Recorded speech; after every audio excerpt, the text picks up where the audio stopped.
อบต่างของ โอ้เฮ้ย สิฮอดมื้อเลยเนาะ เตรียมใหม่ใหม่เลย เว้นด้วยจ้ะใส่แคนดิ ได้ยาพลังนี้ ไปอยู่อ๋อผ่านมาอยู่ครับนะ จะคืออันคนเอา ตัวเดียวเฮาได้จ้ะ เออ อดีตเฮาได้ ไปใช่เอาซะเอา ใส่ไม่ใส่ อาสิยาเด้ บ่ใส่อะไร เอาอีกแล้ว ค่อยได้เห็นเฮือนนี่ เห็นกี่ยาแล้วจำบ่ใส่เลย เอาอีกแล้ว คนหนังพิธีเลยถึงจะไปประเด็นคนอยากเป็นคนกลาง แน่น้องน้อยบัดยอมเฮ็ดทุกอย่าง อย่าพ่อเว้ย เว้าก่อนเลยเว้าก่อนเลยเนาะให้น้องน้อยเว้าก่อนเลยเพิ่นอยากเว้าจังก็ มาง้อคืนดีกันนะ บ่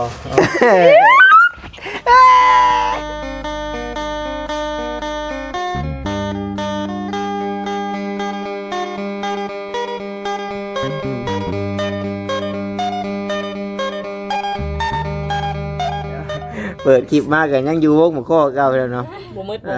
มาเบิ่งนะฮะ เอา มอบต่างของ โอ้เฮ้ย สิฮอดมื้อเลยเนาะ เตรียมใหม่ใหม่เลย เว้นด้วยจ้ะใส่แคนดิ ได้ยาพลังนี้ ไปอยู่อ๋อผ่านมาอยู่ครับนะ จะคืออันคนเอา ตัวเดียวเฮาได้จ้ะอดีตเฮาได้ ไปใช่ เอาซะเอา ใส่ไม่ใส่ อาสิยาเด้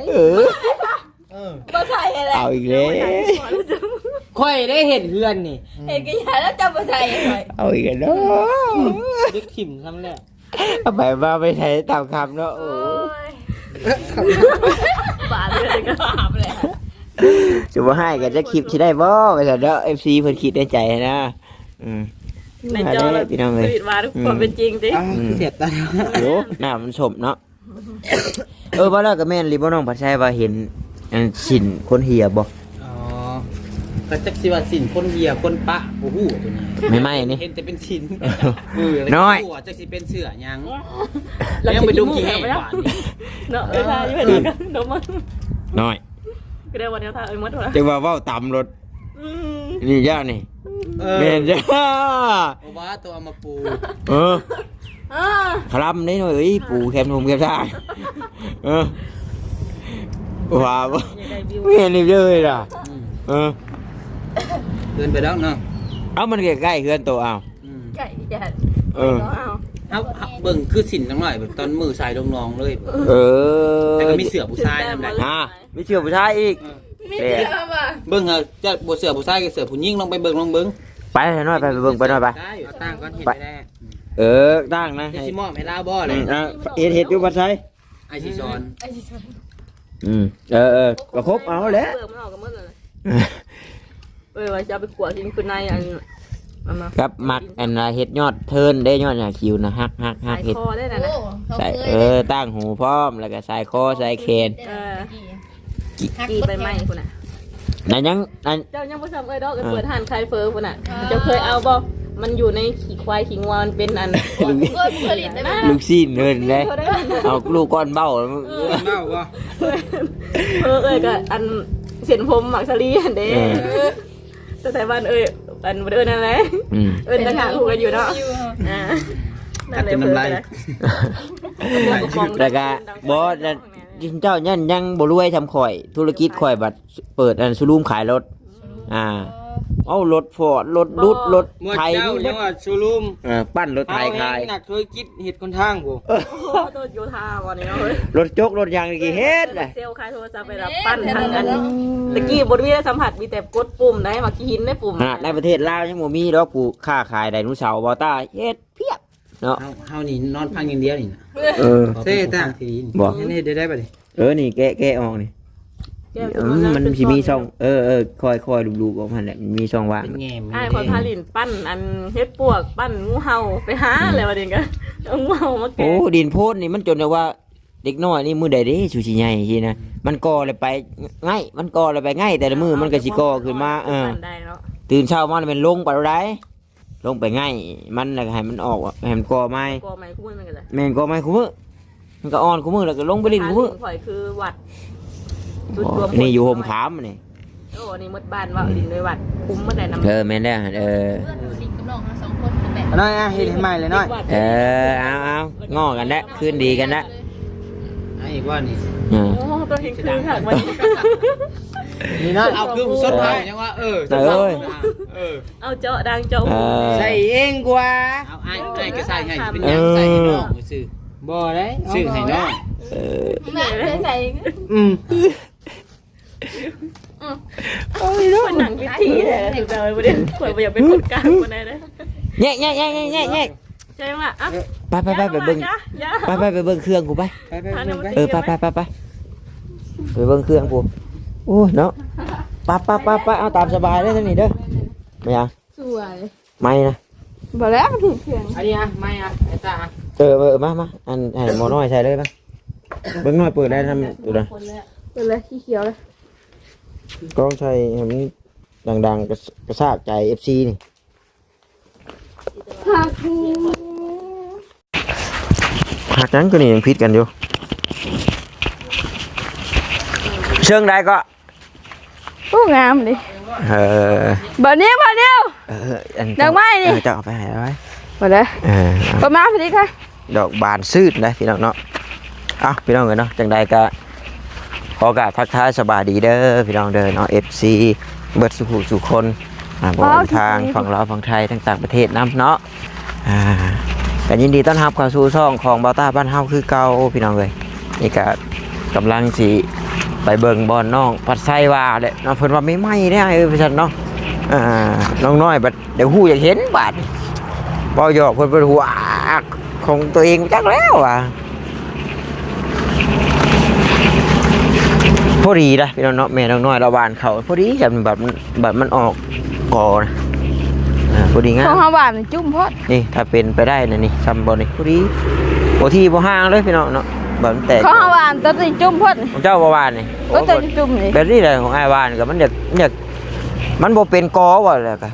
นี่นะมันมาเงินตัวนี่คือว่าเห็นแล้วเอาเครื่องหยอดมาจะดีได้มันเป็นบ่โล่งโท่งเท่งอีบอลได้แล้วบัด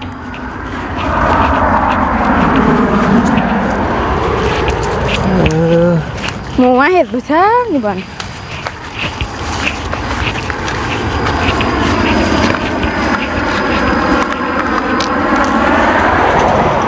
น้องผัดไส้เพิ่นมาไปสั่งพวกเขาเนาะพี่น้องเนาะน้องหน่อยนำทางอย่างไร ใช่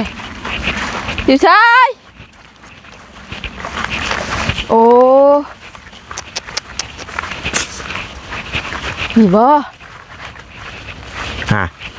ตัวคือมาถึกจะหน่อยครับโมแมงตัวมาปูฮะ บ่แล้ว คือมาถึกจ้ะไม่ไหม้เลยเจ้าว่าสินแม่เจ้าเองจ้ะ บ่แม่นแบบนี้บ่มี บริเวณว่าคนคงถิ่มเลยบนเนาะยังไม่ไหม้เลยมีเสือมีอย่างอื่นเนี่ยน่ะไม่เงี้ยาวไงคิดว่าบีอยู่จังว่ารักเฮียนี่นะเสือผู้สาวครับเนาะเลยเฮ้ยมาถิ่มเรียกว่าเราอันใช้ผ้าแทกกระยังเลยมันตกจากปากกระยังเราไปจาก จะพยายามทางมือ เอาทางมือได้เก็บอันฟาดขึ้นแบบสูงๆนะแบบต้อยขึ้นสูงๆเนี่ยเราพอเรามาหายโมเมนต์โบสินทำเองครับเอาบางทีมีได้คนเฮามักใส่ปากกระยังน้อยเนาะ แม่น น้อยน่ะเสือกยังดีๆเลยพี่น้องน้อยเลขนี่ 5 นี่ 2 พี่น้องเนาะ ดูอยู่เพื่อเจ้านะ5602ป้องทองเลยบ่ะ ไปเนาะพอเลยพี่น้องเอ้ยเบิ่งเน้ตาไปเหยียบเข่าแล้วโอ้ย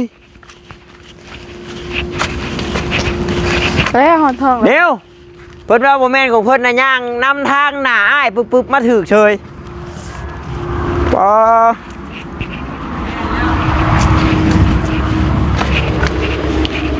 โอ้แม่จะมาสักหลุมใช่ได้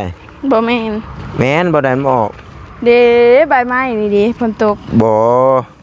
อ๋อทอง อย่าเบิ่งแหน่เหยียบนะจะเหยียบภาพรถหลายเบิ่งตามวางมันนี่ โอ้เฮ็ดเรียกว่าลายรถบาท เป็นจังได๋ หอทองได้บ่ะ ไปนะกินบ่กินข้าวใส่เนาะ โยบ่อยากเนาะ เช็ดบาดน้องนิ้วสิได้ป่วยอีกแท้ นับบ่ได้ได้ สิได้ป่วยอีกแท้นิ้วเอ้ยเจ็บท้องอีกแล้วฮ้อนท้องพุ่นว่ะถือไม่เสใช่เฮ้ยบ่เอาบ่ได้ดอก มึงเอาเลยยืน สบายดี ยืนไหม คุกเข่าลง มาหน่อยแม่ เดี๋ยวเอา คุกเข่าลงดินั่นจะ แน่น้องน้อยบัดยอมเฮ็ดทุกอย่าง มา อย่าพ่อเว้ย เว้าก่อนเลยเว้าก่อนเลยเด้อให้น้องน้อยเว้าก่อนเลยเพิ่นอยากเว้าจังก็ มาง้อคืนดีกันนะ บ่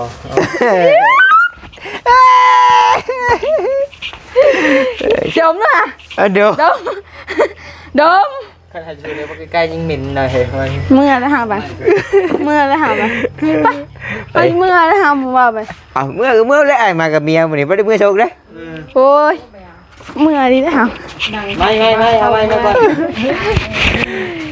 ดีเด้ขี่รถใหญ่เด้เมื่อมื้อ เมื่อนี้ เมื่อเลยหา อ๋อเฮ้ยอ๋อ ดมว่าหาคนโดนจับเนาะ ง่ายเลยไหม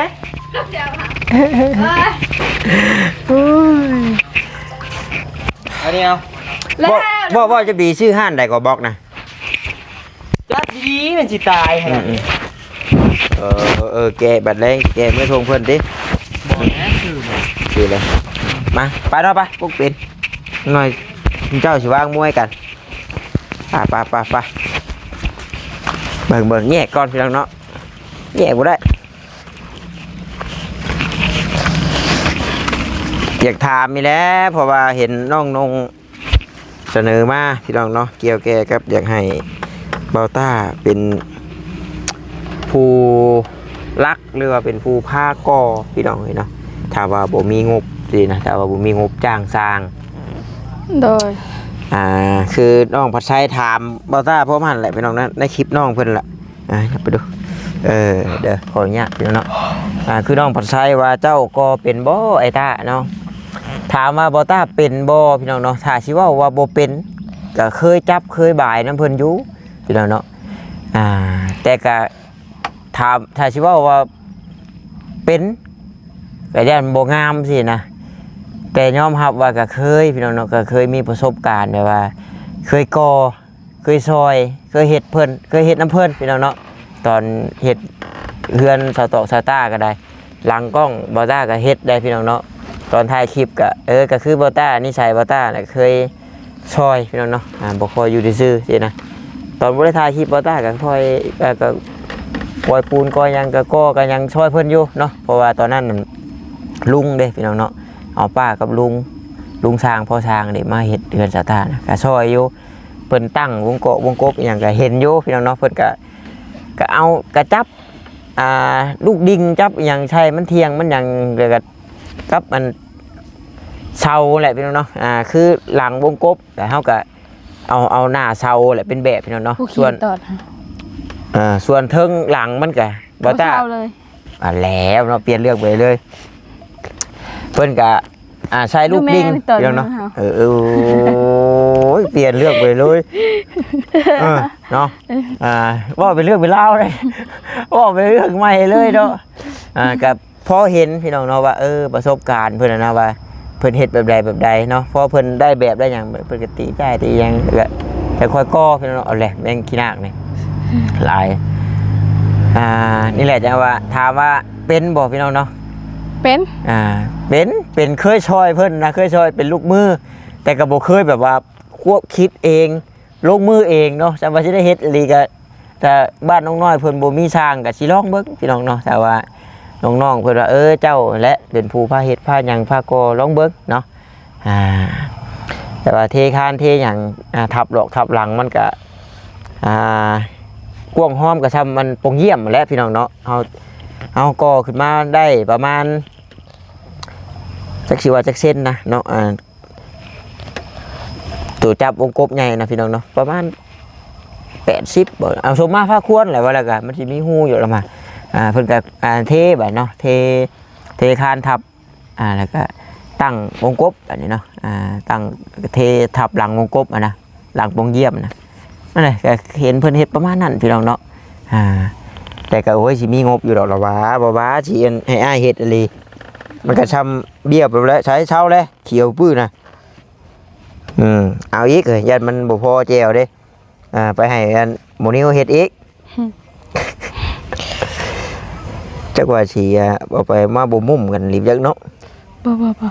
หยอกซื่อบ่ในใจบ่ได้คิดอย่างเล็กดีเลยบ่ถามความจริงเลยชวนหลายนะคนเท่นเลยพี่น้องอันที่เว้าที่ถามกันแต่บางที่บางเทื่อก็บ่ได้บอกน้องน้อยเพิ่นล่วงหน้าสินะแต่ว่าน้องน้อยเพิ่นเว้าเองหรือว่าแบบย้อนความแบบเคยชินติดปากบ่แม่นเลยบ่ได้คิดหยังจักนี้เลย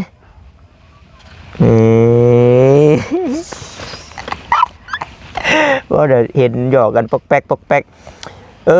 อย่าว่าท่านว่าสิหน่อยมันเปื่อยบ่เนาะใช่แดงๆนะไอ้ว่าเช่าโลดนี่เนาะเช่าตอนนี้แต่ว่าตัวนี้มันบ่เช่าเอาเจ้าบ่ได้คิดลายแม่นเลยเปื่อยอันแดงๆเป็นเบิ่งแค่นั้นคู่โลดนั่นน่ะนะพี่น้องเนาะเปื่อยเลยคือของอ้ายเห็นบ่เกลี้ยงบ่แลดเลยฮะเอามันเป็นตะปูได้ฮะเกลี้ยงเลยชมพุ่นว่าทำปิดทิ่มมาเลยของเฮานี่บัดตัวอ้ายคิดบ่หลายนะเห็นบ่ล่ะแต่หัวมันก็ยกเลยเด้ฮะน้อยก็คุโกนเลยเห็นบ่คืองบในน้องผัดไทยนะได้ยินน้องผัดไทยว่าเท่าไหร่ก็3 ล้านบ่ล้านนึงโดยแล้วแบ่งมาซื้อบล็อกนำบ่โดย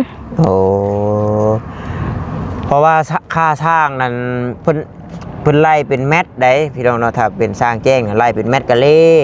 พี่น้องเนาะว่า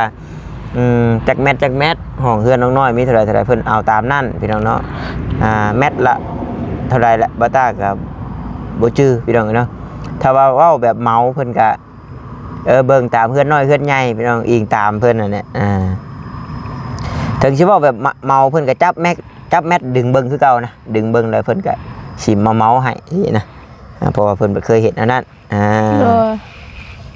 แต่ว่าก็เอาห้องนึงห้องเดียวพี่น้องเอ้ยเบาตาว่าบ่อยากคือเก่านั่นน่ะก็ปึ๊บก็ช่องสิเป็นองค์รองแหล่งอยู่เจ้าก็สิบ่กล้ามาอยู่คือเก่าบัดแม่น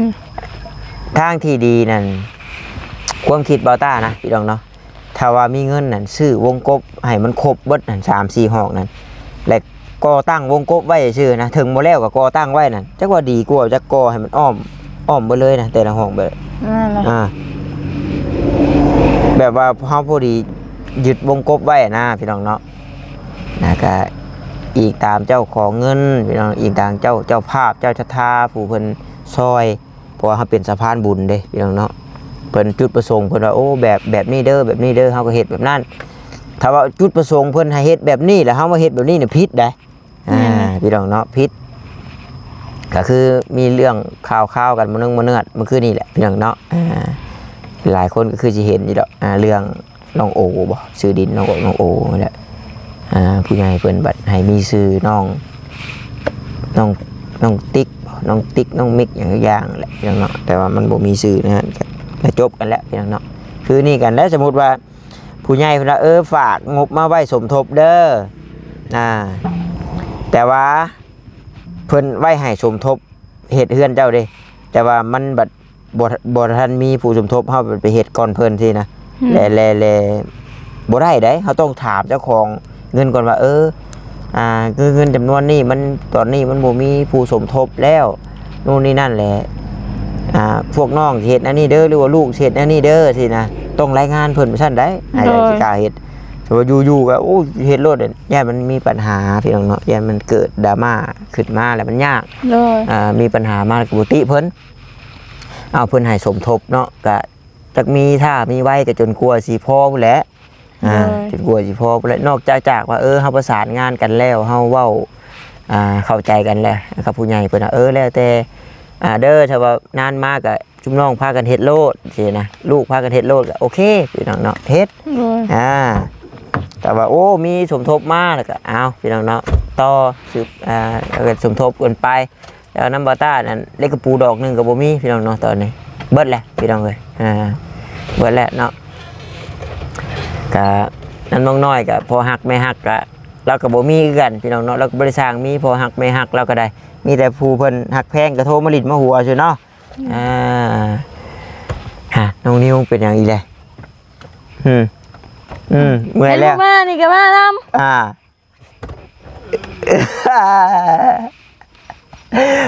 ป้าสวัสดีน้องเลยเนาะให้น้องๆเพื่อนพากันพักผ่อนก็น้องน้อยก็จมมาห้อนท้องกินมาข้อลายส่วนข้าวบ่กินประมาณมาไหมมาไปเอาสบายดีก่อนโดยสบายดีเนาะไปเรื่องเฮือนเรื่องชาติกับพูดละประสานงานกันกับบ่าวพัดไส้ผู้เรายังมีงบแน่พี่น้องเนาะส่วนบ่าวตาก็ว่าจังใดก็ว่าจังซั่นแหละพี่น้องเนาะเพราะว่าบ่ได้มีงบถ้าน้องนุ่งพาพาเฮ็ดก็เฮ็ดพี่น้องเนาะคือเว้าแหละเรื่องงามเรื่องขี้ร้ายก็คือว่าแล้วบ่แม่นสร้างเด้อพี่น้องเนาะแต่ว่าก็พอฮู้อยู่หลักการของมันว่ามันเฮ็ดแบบใดเอาแบบใดเฮ็ดนะแต่เฮาบัดบ่มีประสบการณ์หลายแม่นบ่มันก็มีผิดมีถูกแน่สินะจะเอาเฮือนน้องน้อยเป็นบทเรียนทดสอบเนาะไปสันเนาะแค่นั้นแหละหน่อยเอ้ยโอเคบ๊ายบายนอนเด้อจะขึ้นนอนอยู่รถก็ขึ้นรถเนาะโอเคพี่น้องสบายดีพี่น้องเนาะบ๊ายบาย